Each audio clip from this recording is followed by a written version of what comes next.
Denver Metro Audits trolls the trolls in Livestream. YouTuber Christopher Denver Metro Audits Cordova went live Thursday night to update his status with federal probation and to have some fun with those that he described as trolls who watch his videos.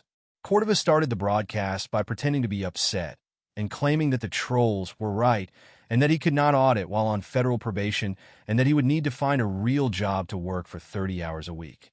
Reliving 90s pranks, he added an implied psych before laughing at this trolls for being so gullible and believing his announcements, clarifying that he met with his probation officer on Thursday, and she is okay with his lack of work as she accepted that being an independent contractor for YouTube was a real job. He had been required to obtain or maintain a job where he worked at least 30 hours a week as part of his federal probation. He also announced that he was found not guilty in a Colorado Springs, Colorado, trespassing case from the summer of 2023. Cordova claimed that the arrest in Colorado Springs impacted his ongoing sentencing last summer for his sentencing in a 2022 case at a Social Security Administration building.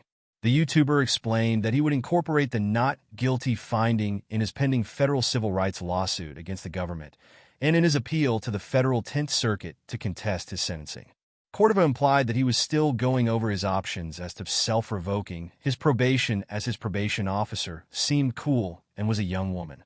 He promised her that he wouldn't be getting in trouble, and she told him that if he kept out of trouble for a year, he could be off of probation early if he successfully petitioned the court.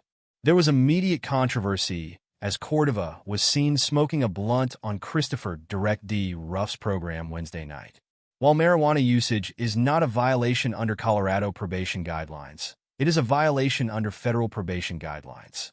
Cordova appeared inebriated during the broadcast, and it would be interesting to see what happens when Cordova is eventually drug tested.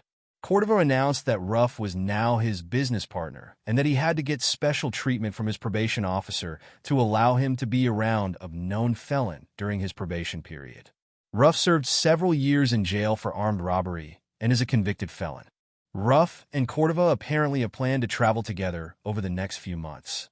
Cordova's probation officer is apparently okay with it as long as she is given 10 days notice as to where they plan to travel. The YouTuber claimed he was shadow banned by YouTube as there were only 124 viewers of his live stream. He also claimed he would not be doing new audits for several months as he has a backlog of footage to go through, and he'll also be working on the documentary about his time in jail.